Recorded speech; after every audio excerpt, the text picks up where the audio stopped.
All right, so today we're going to do Chapter 6 in Marger. Marger, Chapter 6. And we're going to talk about poverty and the poor. Now, I'm not going to present the whole chapter, although you definitely need to read the chapter. No skipping. You got to read it. But I'm going to start first with absolute poverty and relative poverty, and I wonder if there's anything to say about official poverty. We'll worry about that in a minute. All right, so absolute poverty is what it sounds like. It means you don't have enough money for or enough resources to have the absolute minimum of things. So if you are homeless and sleeping under a freeway bridge because you don't have a roof over your head, you are absolutely poor. If you are hungry and not eating because you don't have money for food and you don't have any food, then you are absolutely poor. If you're wandering around naked because you can't afford clothes, you're absolutely poor. Now that's clearly very poor. What is my computer doing? That's clearly very poor, and it sucks to be that poor. Relative poverty, however, is just what it sounds like, relative. So you can live in today's world, have a roof over your head, have food to eat, and still be pretty poor and frustratingly unhappy about it. Your life might not be in danger, but your well-being and your relationship to the rest of society is. By relationship to the rest of society, I mean your relationship to the average, not to the people, because who cares what the people think? What's a good example of this? You might not have enough money to get fresh, healthy food, but you can at least not be hungry all the time because you eat, off-brand mac and cheese and ramen noodles. If you eat like that long enough, you're going to end up pretty sick, but you're not going to end up starving to death, right? So you can still be poor, relatively, and have your absolute needs met. You can always go to Goodwill and buy clothes, and that's fine. But you're going to have a pretty hard time finding a job in a Goodwill suit. That's relative poverty. There's a flip side of this, which is not often thought about, and that is that luxury can be thought of relatively too. If you are middle or upper middle class today, you live a life of, in the U.S. at least, you live a life of material splendor compared to just about anyone in history. Even 100 years ago, the Queen of England couldn't necessarily get antibiotics, and you might die from a simple scratch. We have the entire world's music open to us on iTunes, and sometimes there's even ways to get it all for free. In the past, if you wanted to hear the best rendition of Beethoven, you had to be at court and perhaps retaining a suite of musicians, an orchestra of musicians, to play for you. So only royalty got that stuff. It's like 100 degrees out today because, I don't know, it's June in Georgia, and I think it's about 78 in here. It's nice and cozy. It's not obnoxiously hot, but 100 years ago, who in Georgia got to be 78 degrees in June, right? Didn't happen. So, but while those all would have been luxuries just a little while ago, like within my grandmother's lifetime, in today's world, they're normal, right? So you can think of luxury as relatively as you can poverty. All right, now official poverty. I want to look something up here, so hold on. Okay, I'm back. Official poverty is defined in the book on page 149, and the real thing to note here is that poverty, the way the government understands it, is a somewhat arbitrary line in the sand. So, as they point out here, in 2010, the poverty line was 22,000 for a household of 4, and that would include 2 children and 2 grown-ups. Okay, now $22,113 is not a lot of money, and indeed you're going to struggle if you're trying to support a family of 4 on that income. However, as far as the government's concerned, at 23 or 24,000, you are no longer in poverty. Of course, if you've been there, you know that 23,000 for a family of 4 doesn't feel a whole lot better than 22,000 for a family of 4. But as far as the government's concerned, you're no longer in poverty. Now, this actually opens up a way for governments to fib a little bit. So it would be great for a Democrat governor to step in and say, I helped reduce the number of people in poverty. And that would be a great thing. One way to do that is to actually define the level of poverty a little bit lower. You've gotten people out of poverty, but you haven't actually improved their lives. Okay, so that's official poverty. Now, the definition changes a little bit every year. It changes whether you're using federal definitions or state definitions. And it changes depending upon the number of people in your household. So if you are 1 grown-up and 2 kids, it's a lower number than if you're 2 grown-ups and 2 kids. And if you're 1 grown-up and 6 kids, it's a higher number because, that money's got to get spread about all of those people. Okay, now let me jump down to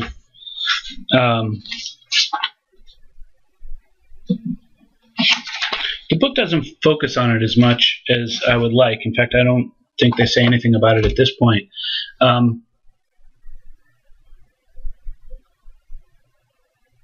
We'll skip it. I was going to point out you can't talk about poverty and not talk about gender, but we're going to do just that.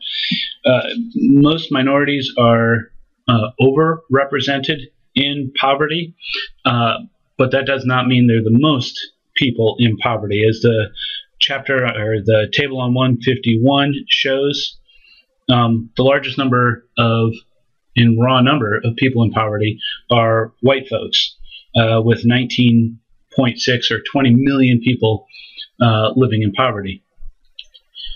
Now, the thing is that white folks compared to minorities, white folks are still a majority. They're at like 60 or 80%, depending upon how we're counting.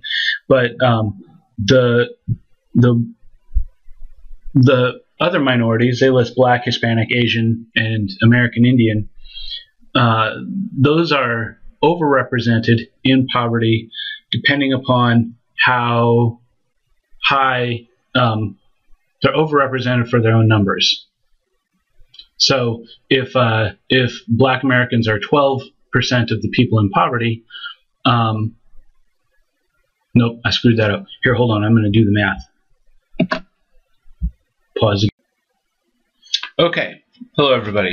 I went to do some math and a whole day passed. Imagine that, how crazy.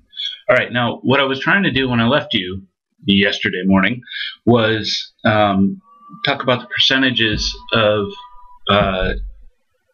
race in poverty. Okay, so I was saying that there are more whites in poverty than blacks in terms of raw number. For whites, according to the book, page 151, 19.6 million whites are in poverty. The next one down is Hispanics, and they only have 13.2% or 13.2 million in poverty. So that's a 6 million person difference there between whites and Hispanics. So in raw numbers, the most people in poverty are whites, but in percentages, the categories are different. So with Black Americans, and this is where I stepped off yesterday, Black Americans represent something like 12% of the population. But according to the book's numbers, with 10.7 million people in poverty for Black Americans and 46.2 million people in poverty for total, that means 23% of the people in poverty are Black, even though only 12% of the total population is Black. So they're overrepresented. It's an interesting thing the way the numbers work. Now, if you were going to do this in a methods class, it's essentially a crosstabs. But this is methods, and so we're not going to do that. All right. My nose itches. Come on, computer. Okay, so here's where I want to spend most of the discussion today, and this is also, I'm going to use some of these, I'm going to use some of the discussions from the discussion boards as part of the conversation here. I have to say, love the discussion boards. You guys are doing a fantastic job. There's some spirited disagreement, which is wonderful. I don't want you to agree. The only thing I ask is that while you disagree respectfully. Okay? But, so let's walk on through. So, if you've been in my intro class, you've heard me say that sociology is like studying the anthill, okay? So, and psychology is studying the ant, right? So, any explanation about how an anthill works that focuses on the individual ant would be an individual explanation, right? Any explanation that focused on how the whole system worked together is an anthill explanation. That's a structural explanation. Sometimes it's hard to get people to recognize, or sometimes it's hard to get the ants, pardon me, to recognize how the anthill works because they're so small they don't see the whole picture. But as sociologists, what we want is the whole picture. All right. But anyway, let's look at a couple of the individual explanations that pop up, and according to those, you can have two: biological or culture. Notice this is a nature or nurture kind of argument, right? So a biological explanation for poverty.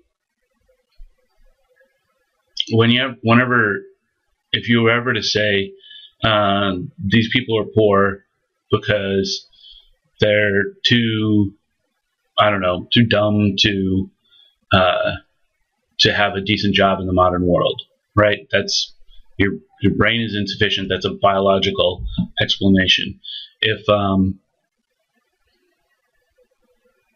when someone's old and can no longer work, if they don't have some sort of plan, the first reason that they are poor now is because they're too old and they can't work anymore, right? Those are biological explanations. There's something going on with your body or mind.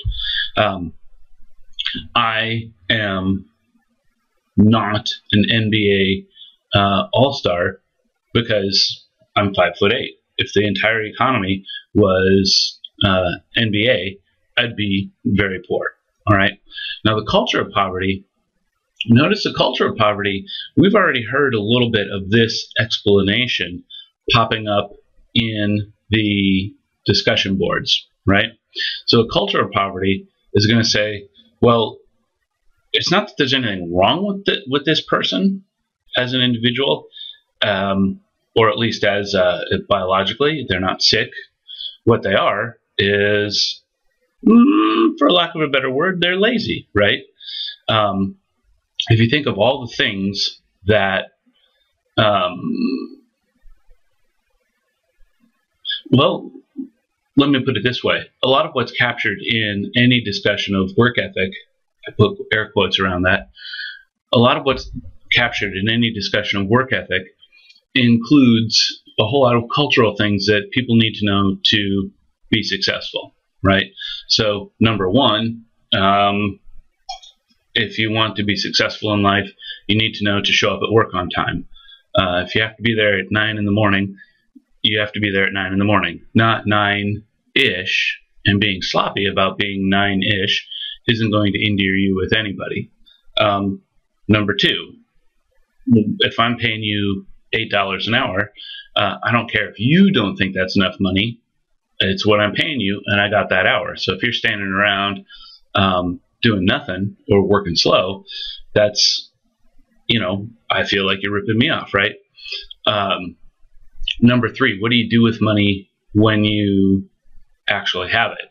If the thing you do with that money is just go blow it on toys instead of learning how money works and trying to build wealth, you're going to be poor. In fact, there's plenty of people that have quite large incomes who end up poor. Now notice all of those are behavior or knowledge oriented, so they fall under culture. Where do you learn all of this stuff? Well, you learn it from the people around you, and so that's culture. But that's at the individual level. There is a structural component to the culture argument, and we'll get there in a moment. Okay? All right. So, structural explanations. So the cultural component of a structural explanation is going to be exactly what's here, the cycle of poverty, right? So in terms of the cycle of poverty, you go to, go to some neighborhood, I don't care what neighborhood, where people aren't real well-to-do, and look at the kids. And they might be cute when they're, teeny little children, but if they learn from their parents how to, if what they learn from their parents is how to be poor trailer park people, they're not going to be able to get very far. The kids are doomed because of what they're going to learn from their parents. If you go to an upper middle class suburb, a snotty, McMansion kind of suburb, what those kids are learning, well, they're learning a different set of values about money. And when they go through, their chances are going to be very much different because they've got a different understanding of how the economy works, what their place in it is, how money works, and what they're bringing to a job, right? So the people up here at the top, their kids learn a certain set of things, and it's very different than the people down here at the bottom, whose kids learn a different set of things. So the cycle of poverty argument goes, you can't break out of it because, the cycle of poverty argument's obvious. You grow up, you're poor, you're living in poverty, you have children, you teach the children what you know. You're not trying to do anything bad to them. You just teach kids what you know, and those kids learn, and then they grow up and they're just like you. Okay, that's cycle of poverty. Yeah. All right. So I put this one in. It's not in the text, but I put it in for Amanda. I'm sure you think I was picking on you with the kids these days thing. Kids these days is also a structural explanation. It's essentially saying that not that this person here, right, as an individual is a worthless bum, but that all of them are. And if all of them are worthless bums, it's because something happened at the social level, not because there's anything special about this person, right? That's what makes it a structural explanation, is it's happening to everyone. The reason I don't like kids these days arguments really comes down to the fact that it's what people have said since forever. I think it was, I was reading about the Lewis and Clark expeditions, and I don't remember if it was Lewis or if it was Clark, but one of them was complaining about the proliferation of horses, right? Because essentially what that was doing was making kids soft, right? Before everyone had horses, if you wanted to go visit someone in the next town, you had to walk there, and it might be a 5-mile walk, right? Kids were tough. But then along came the horse, and everybody got fat and lazy because they could ride a horse where they were going. The thing is, There are generational changes, and we certainly can talk about that. But everybody, every group of people complains about kids these days, and they have forever. So either we're all moving in the wrong direction, and we have been forever, or it's a perception that's pretty common as people get older that, these kids behind me aren't as good somehow. The other thing that I would say is many of you aren't old enough to say kids these days, right? It's not to discount people's experiences at all. Well, here's an example. I know a person that does hiring at a local place, and I don't know what they pay. It's like $8 an hour, and the folks that come, they have trouble with a lot of them, and it's hard for this individual to find the people that that are worth holding on to. It would be very easy for this person to say kids these days, and I've heard him or her say it a couple of times. But notice there's a big jump between I'm having trouble hiring 20-year-olds and how many, right? I'm having trouble hiring 20-year-olds, so there's a problem with kids these days, right? I'm having trouble hiring 20-year-olds is a meaningful statement. To jump to something like kids these days, well, okay, were you hiring in Macon? Were you hiring in Warner Robins? Is there a difference there? Were you hiring in Alabama? Is there a difference between Georgia and Alabama? Were you hiring North versus South? How does this compare to kids in Philly, where I used to live? How does this actually compare against old people? Because if you're only hiring 20-year-olds and you're not actually interviewing 40-year-olds, you don't have an age comparison there to go with. You just know that because you're 40, 40-year-olds are okay. See what I'm saying? Your experience is valid, but that inductive leap is not. And that's going to be a huge problem with all of this. It's why I wanted to highlight this. I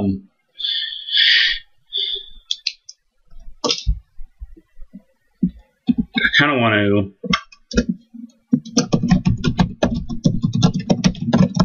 there we go. How many people do you know? I wanted to throw this in here because this is kind of an entertaining game. Okay, so let's see. If I wonder how many friends I have on Facebook. What is this going to tell me? Man, my computer sucks.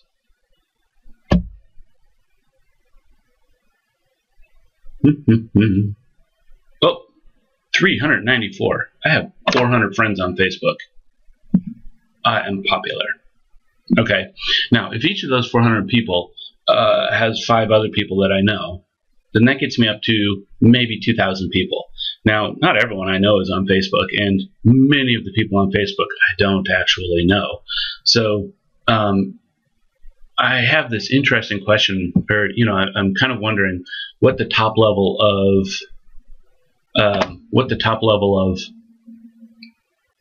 number of people that I might actually know are, right? And let's round up. Let's go from 2,000. Let's go all the way up to 10,000.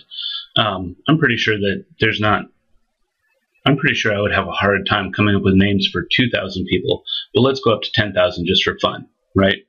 Now, I live my life. I have experiences. Those experiences include all the stuff I put in the board. It includes knowing some people who start companies. It includes knowing some people who are working international and living internationally. It includes people of it seems like a dozen different religious faiths. It includes knowing people who are not very well to do. I know all of these people, 10,000 people. Okay. How many people are in the United States? That's. Do you guys know? It's about 300 million. Okay. So if I know 10,000 people, and there's 300 million people in the United States, look at the fraction, right? Now let's make it into a percentage. Well, that didn't help, did it?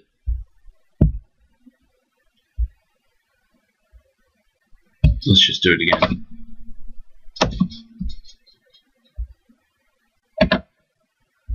No, stop. Stupid machine. Delete, delete, delete. Well, it didn't work at all.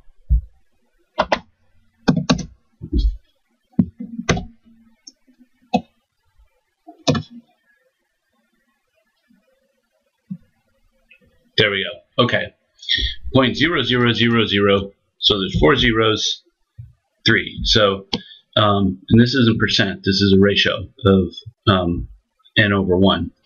So if the first 0 would be 1 out of 10, 1 out of 100, 1 out of 1,000, 1 out of 10,000, this is 3.3 people out of 100,000.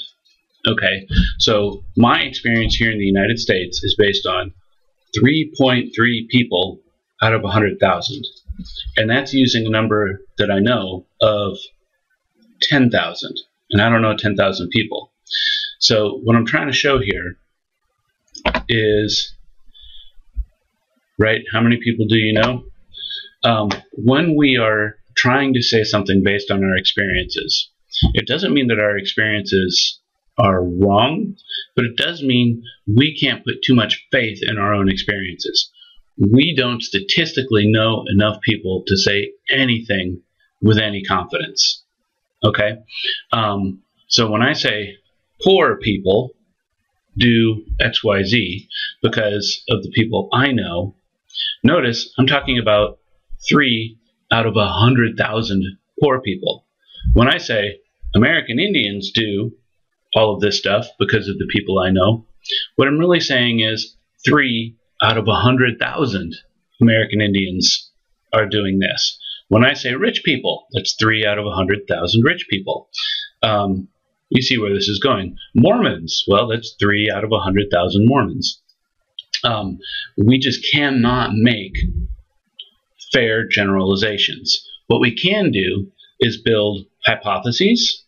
We can say, because of the Mormons I know, I think Mormons do this and this and this, right? Because of the poor people I know, I think poor people do this and this and this.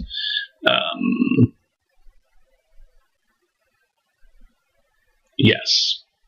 There's one more component to that.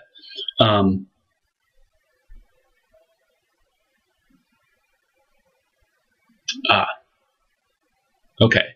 So, so when you're trying to, well, there's like actually two components. So here I am trying to say, I know this, but it's based on this tiny little fraction of people. But here's the other thing. How many of anybody are there? If I wanted to say something about black culture, right?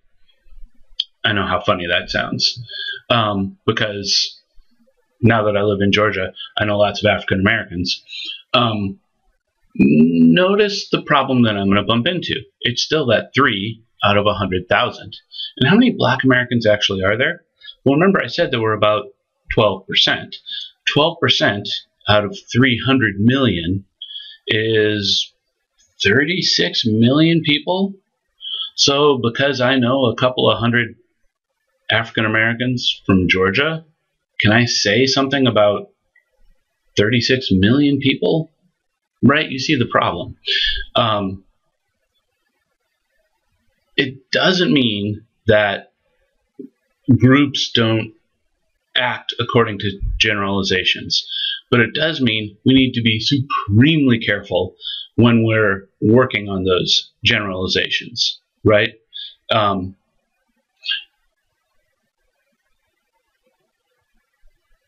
Yeah. And it also means that anything that we think we know is just an operating hypothesis. And an operating hypothesis only needs to be correct enough to not screw up your life. But by the time we move from, man, I'm having trouble hiring 20-year-olds, which is a legitimate thing, to, as a scholar, how do I think this is working? I cannot say kids these days suck, right? I can say I'm having trouble hiring 20-year-olds. It may be that kids these days suck, right? But then in order to explore that, I need to find a whole bunch of different ways to measure that, to test that understanding from a variety of different angles, right? Different angles. There we go. Okay. So I guess this is a good place. You can't see my hand. I guess this is a good place to put the how many people do you know. It makes generalization challenging. If this were an intro class, and many of you have sat through my intro class, we'll do a whole lecture on generalization, how it works, how to be careful with it, but then also how to use it. If you guys want, I'm happy to do a small talk on that, but you'll have to tell me in the discussion. All right, so here's another structural explanation, and this is the one that, as a sociologist, is for me the most interesting. The cycle of poverty is also interesting and has ebbed and flowed as a sociological explanation over time. There are clearly some elements of it which are true, but focusing only on the cycle of poverty can very much miss other elements.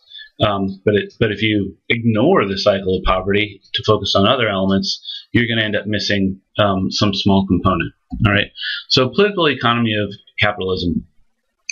The only people I hear talk about political economy are Marxists, but it doesn't matter. I mean, it's clearly, you can see what they're getting at. They're getting at how the political and the economic system work together, right? And so that's what they're trying to get at. Now, the deindustrialization. All right, so this was like the whole component of a lecture over a week ago. The deindustrialization. How has the economy changed over the last 40 years? And as a sociologist, this is the one that that really strikes me. So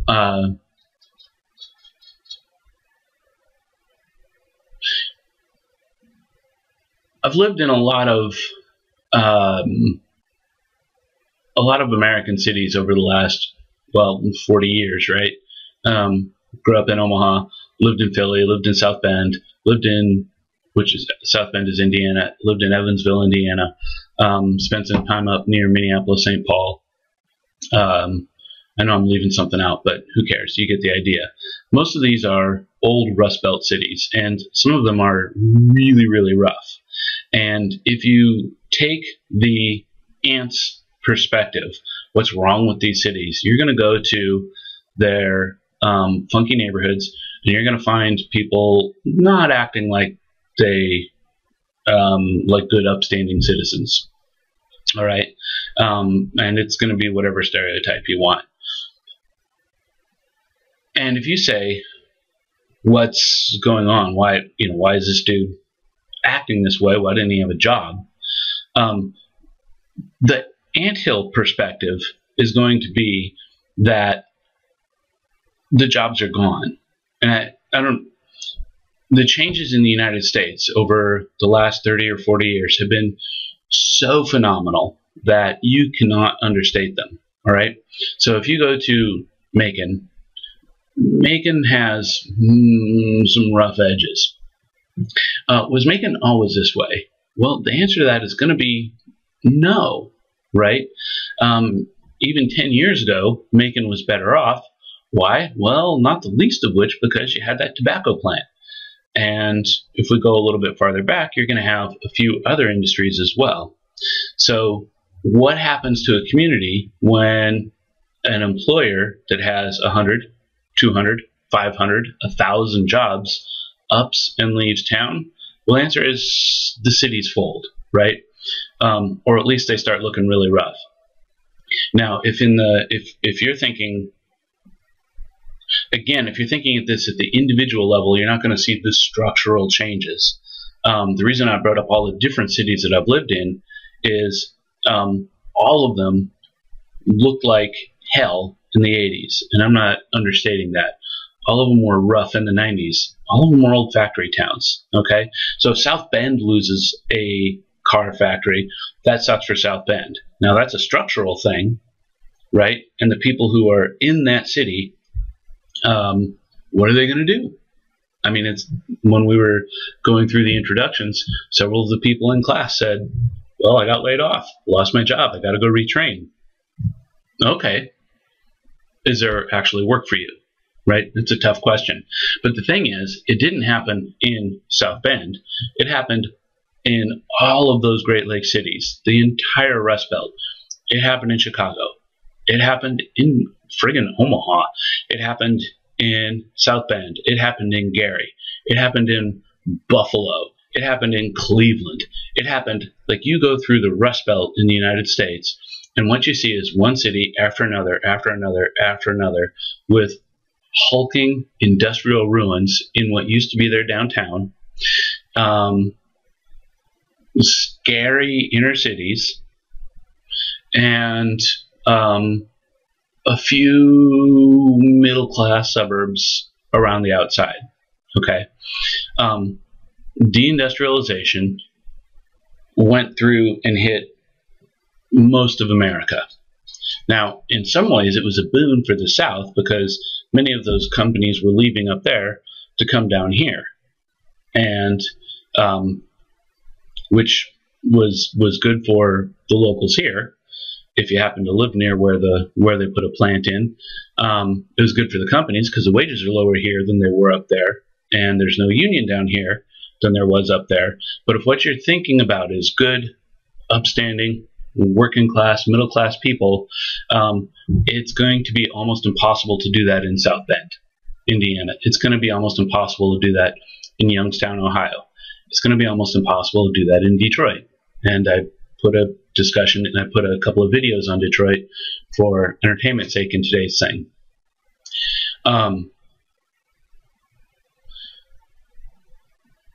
That's a structural explanation. Now, it's a little bit frustrating because how do you fix it, right? And who do you complain about when someone breaks in and steals your TV? It's tough when someone breaks into your apartment and it's tough when someone breaks into your apartment complex in North Macon, steals the TV off the wall in the clubhouse. You know, who do you blame? Well, you want to blame the person that did it, obviously. And it's easier to look at the slackers who are aggravating you and say, hey, you people need to get jobs. It's much harder. It's much more difficult to touch. But why are there not jobs? Well, who's left? What companies have left this community? And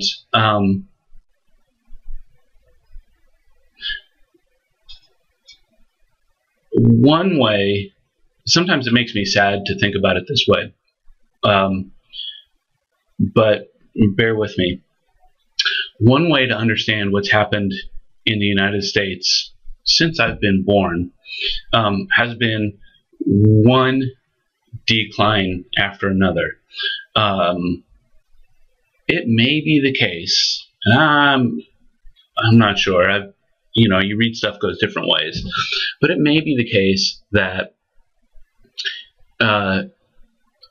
things haven't gotten better since I was born, right?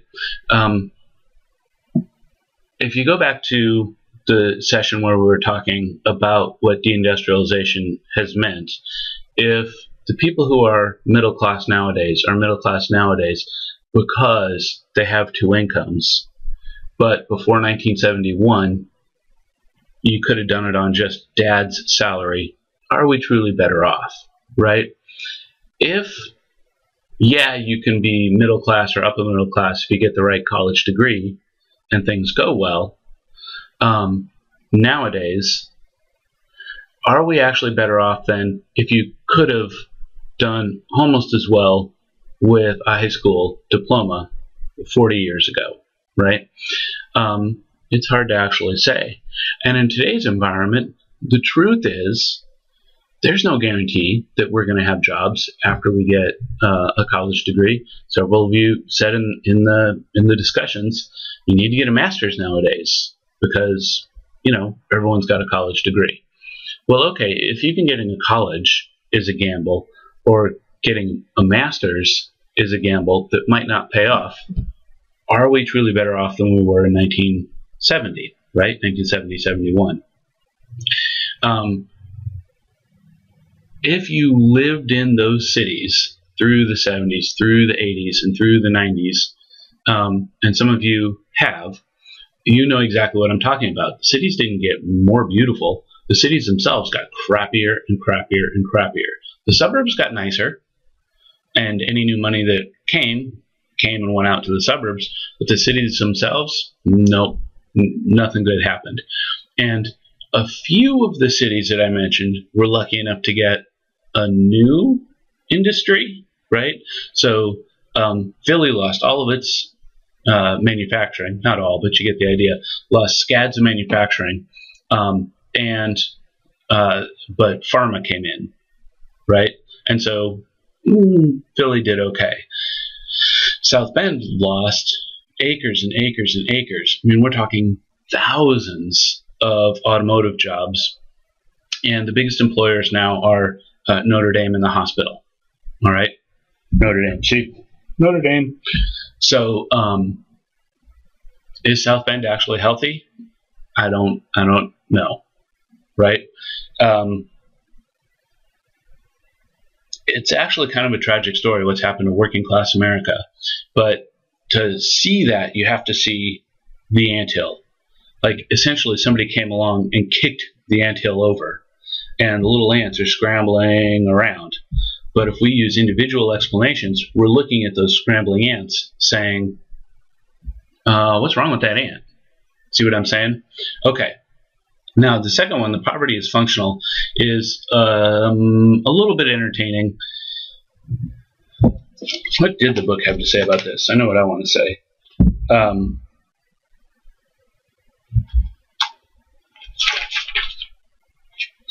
Blah, blah, blah. So, poverty is functional. The book spends quite a bit of time pointing out that poverty hasn't changed much over the last 30, 40 years. If anything, it's gotten a little bit worse, even though there have been some gains in the economy. Well, why is this? If you go with the sociologist Emil Durkheim, whom some of you are familiar with, if you go with Durkheim, he says things that are kind of shocking sometimes. Like he says crime is a normal thing. Most of us would rather live in communities with less crime, so having Durkheim say crime is normal is a little bit shocking, right? Well, you could make the case that poverty is normal. Because remember, at the beginning of today, we talked about luxury and poverty is relative. If humans span themselves out, if humans just simply are unequal, because of course we are, and this is the span of people from the most well-to-do to the least well-to-do, then what are we going to call the poorest 20%? Well, by definition, we would call them in poverty, right? What about the top 10%? By definition, we'd call them, the elite, right? That's just the way it is. And if everybody's really well-to-do, your poor people are well-to-do. And if everybody's really poor, even your elites are not that materially well off. That's that's one way to think about it. Another way to think about it is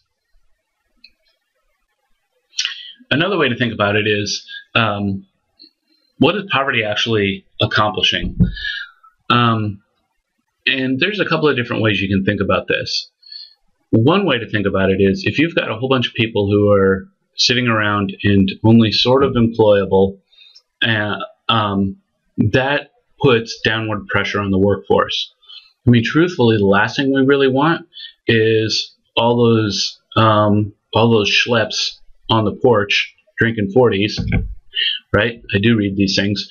The last thing we want is them in the workforce, right? If we're already having trouble getting wages above $8 an hour, $9 an hour, do you really want a whole nother several hundred people coming into the local labor market? Nope, that's gonna push the wages down, right?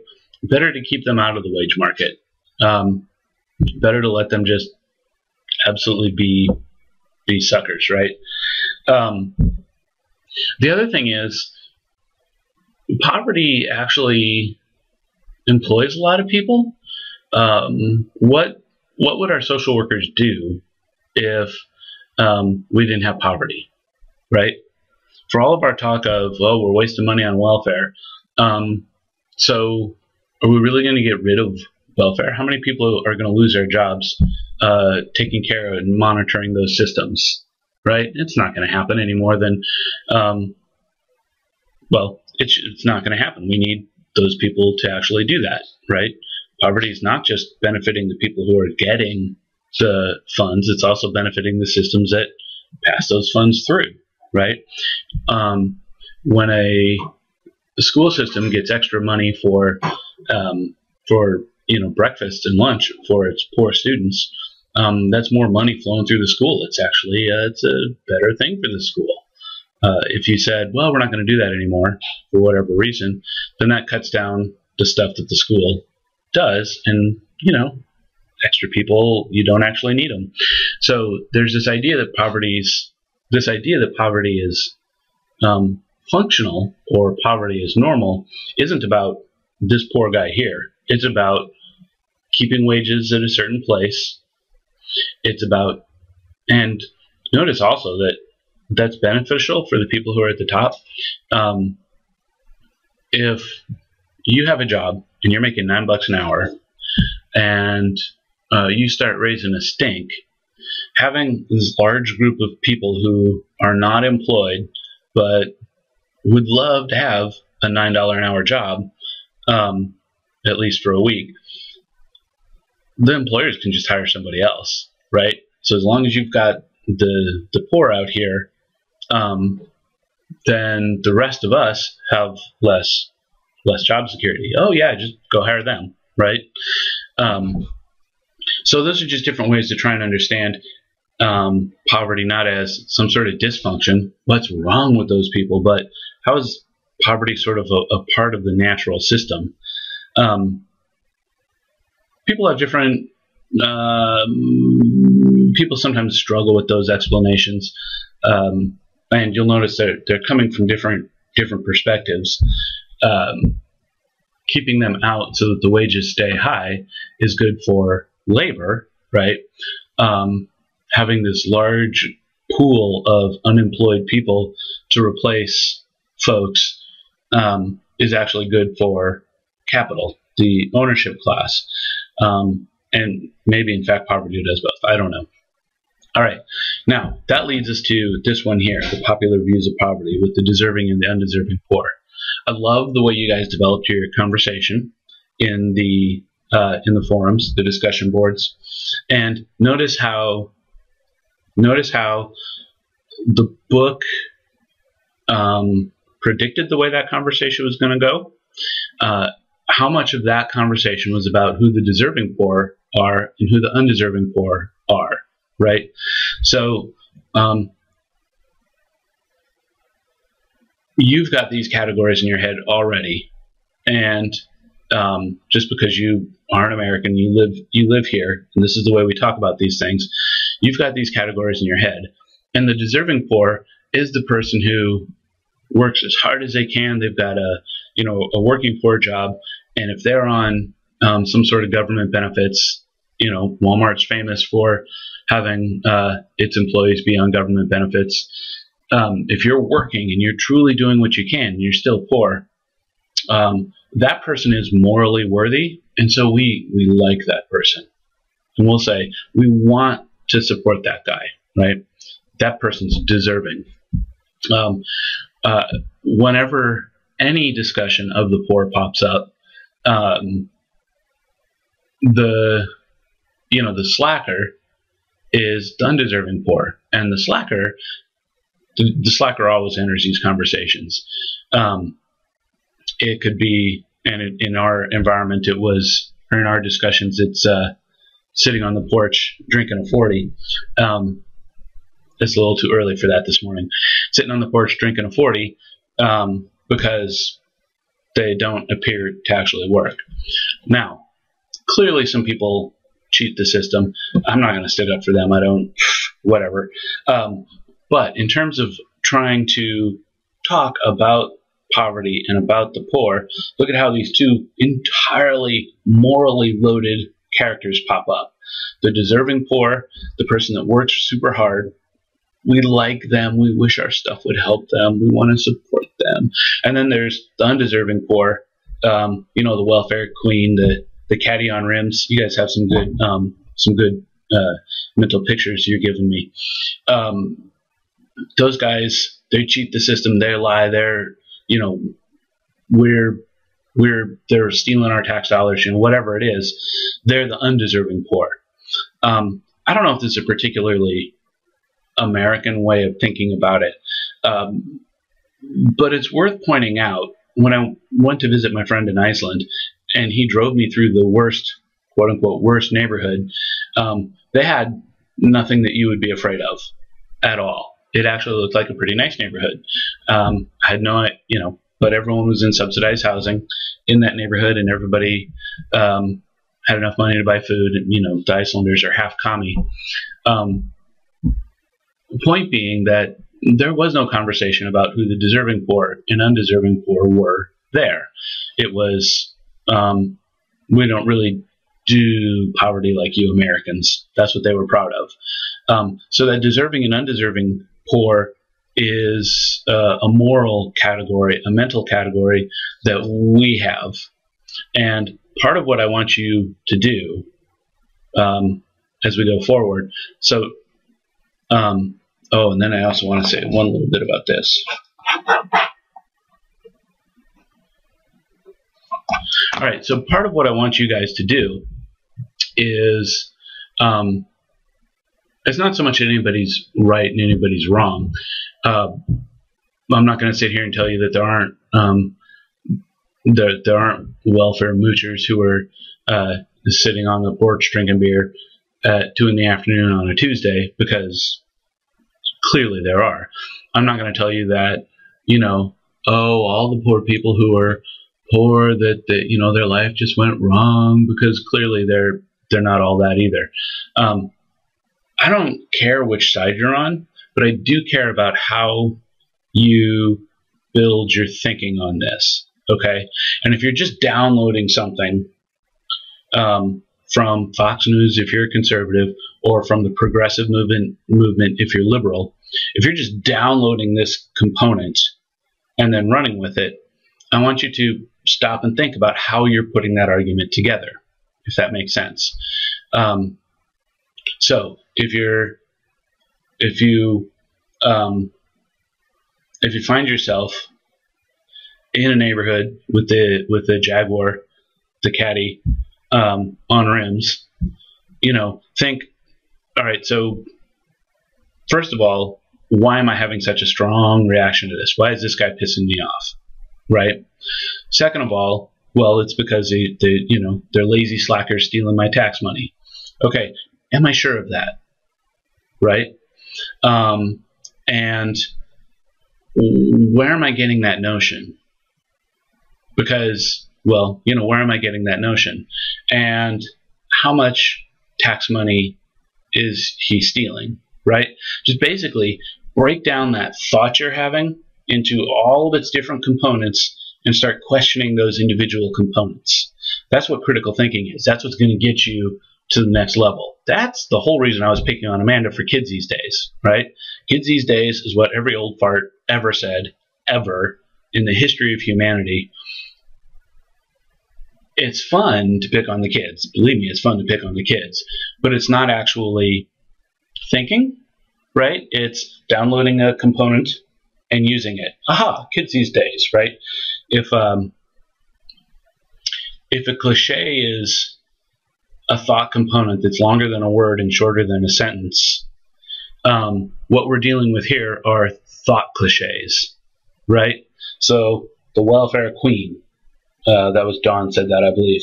The welfare queen, that's a thought cliche. There's this whole thing that goes along with that, and regardless of which side you use it on, if you download that and use it without breaking it apart, you're not thinking, if that makes sense. And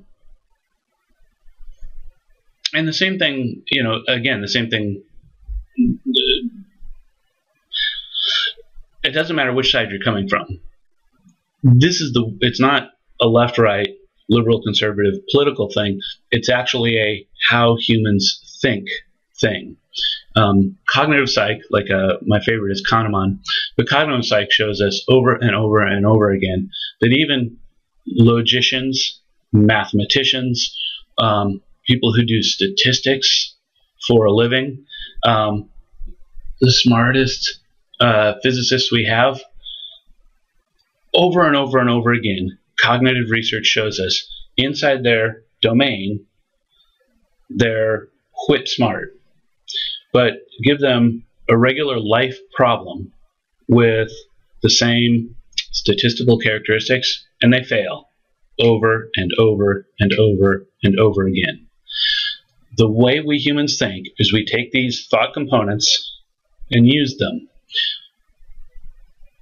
From Stephen Hawking and Carl Sagan, who are going to tell you there's no God, even though they should know better than to make that leap, right, that inductive leap, to you and me. We take these ideas and we run with them. When it's our domain, we can say, okay, this is what's going on here.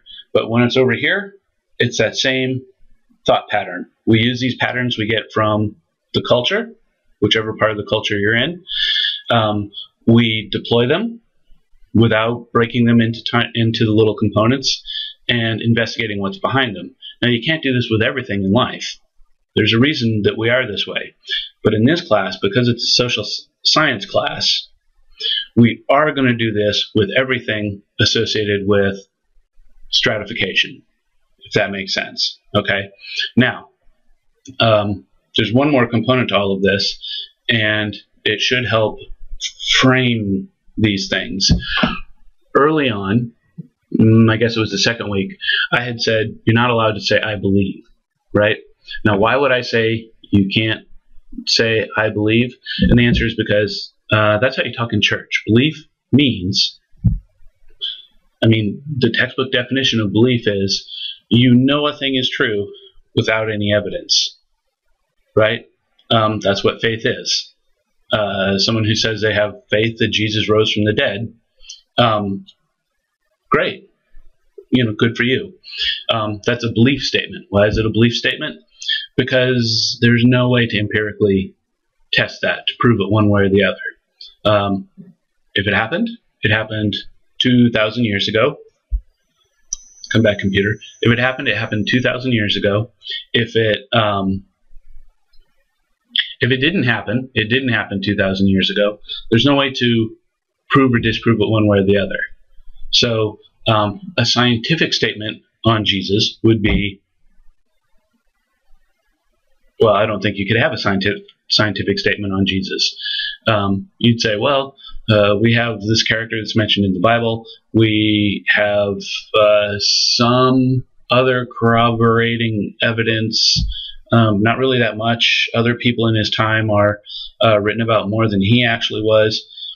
The scientific argument for Jesus is pretty thin, right? That's why it's a faith thing. And there's nothing wrong with faith. Faith is a good thing.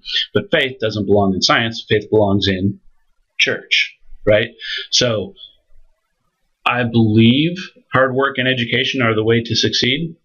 The whole reason I said that, and the whole reason I started the thread on hard work and education, was I wanted you to start to recognize that we're dealing with something at the values level and not at the empirical level. Hopefully that makes sense.